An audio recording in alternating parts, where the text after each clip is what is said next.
Il y a plein de petits éléments qui vont vous permettre d'avoir un van réussi. Aujourd'hui, je vais vous présenter un peu ceux sur lesquels j'étais en train de travailler sur ce van gris.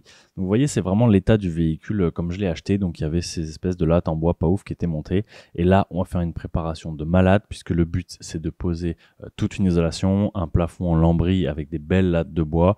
Et sur les côtés, on va aussi mettre des parements qui vont être recouverts soit de moquette, soit simplement peint. Mais ici, je pense que ce sera plutôt moquette, parce que je voulais faire ce van tout moquette. Et du coup, en fait, finalement, quand vous allez commencer à faire un van, l'étape du nettoyage et de la préparation va être très importante, puisque c'est grâce à ça que ça va bien tenir dans le temps et que vous allez avoir quelque chose de qualité. Donc vous voyez, c'était assez poussiéreux derrière. Il va falloir tout nettoyer très proprement, enlever toute la poussière, tout dégraisser, enlever tout les saletés qui pourraient être là, tout nettoyer à l'alcool, puisqu'on veut que notre isolation et notre moquette puissent tenir parfaitement et que ça ne bouge pas dans le temps. Donc il va y avoir une vraie étape de préparation qui va être presque plus importante encore que l'étape d'isolation, parce que si c'est mal préparé, peu importe ce avec quoi vous isolez, ça ne tiendra pas et ça ne marchera pas dans le temps. Donc ici je vous montre quand même un peu les petites techniques de démontage, parce que le but pour moi c'est de tout démonter pour faire un peu l'état des lieux du camion. Je mets un forêt directement et je vais percer au travers des petits clips, des petites agrafes en plastique, parce qu'elles sont très compliquées à enlever, sinon on n'arrive pas bien à les démonter. Et du coup, comme c'est assez long parce qu'il y en a beaucoup, moi ce que je préfère faire, c'est simplement les percer, les faire sauter, et en plus ça permet de ne pas arracher trop les plaques et de pouvoir les réutiliser pour découper des bons gabarits en bois, puisque là ces plaques sont vraiment de quelques millimètres et pas du tout solides, donc je recommande pas de les réutiliser. Par contre, si vous avez un autre van et que vous avez des pare-manques d'origine qui étaient dans un bon contreplaqué, n'hésitez pas à les réutiliser, ça évite de gaspiller du bois, ça évite de gaspiller de l'argent. Vous pouvez tout simplement les poncer, les peindre ou venir mettre une moquette par-dessus.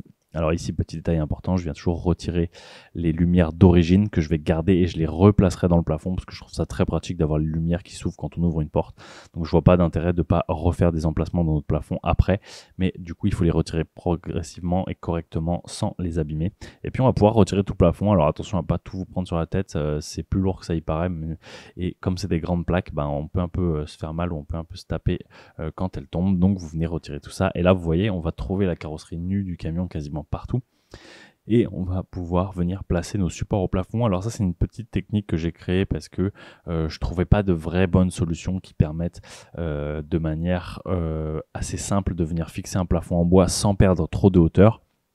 Vous pouvez utiliser des techniques si ça vous intéresse, en plaçant des inserts, en venant plaquer dans l'insert une planche en bois, mais vous allez perdre minimum 1 à 2 cm d'épaisseur sur votre plafond, et je trouve que dans ces vannes, finalement, ça fait une très grosse différence.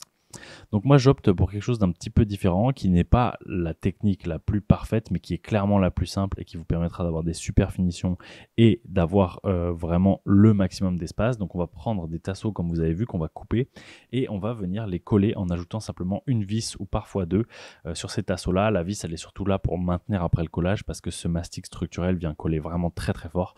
Il n'y a pas de raison que ça bouge dans le temps, mais les vis sont là en plus en sécurité, en maintien, et pour être sûr qu'elle s'est bien placée, ça va faire, voilà, on va dire une structure un peu supplémentaire, sachant que le but c'est quand même de percer le moins possible dans les montants et d'essayer d'éviter vraiment ça. Donc c'est une technique qui permet comme ça d'avoir, vous voyez, plusieurs lattes. Donc en fait, à chaque fois qu'il y a un montant, on va placer une latte. On va même faire ça à l'avant, même si c'est pas forcément obligatoire, mais au moins sur les côtés c'est nécessaire. Mais finalement c'est quand même plus pratique, au moins votre plafond en bois il va pas grincer, il va pas bouger. Et maintenant que ça a été fait, on va devoir aussi faire la même chose sur les côtés. Alors c'est une étape qui est un peu moins obligatoire, mais que je recommande quand même de faire, parce que ça va éviter que les parements puissent vibrer trop ou bouger trop dans le temps.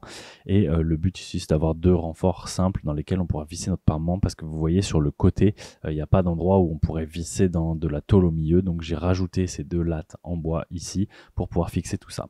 Donc je suis content de vous avoir un peu présenté tout ça. J'ai hâte de vous retrouver pour vous montrer l'isolation et le reste de l'aménagement de ce van, et je vous dis à très bientôt, soit sur cette chaîne, soit dans l'espace membre d'une de mes formations.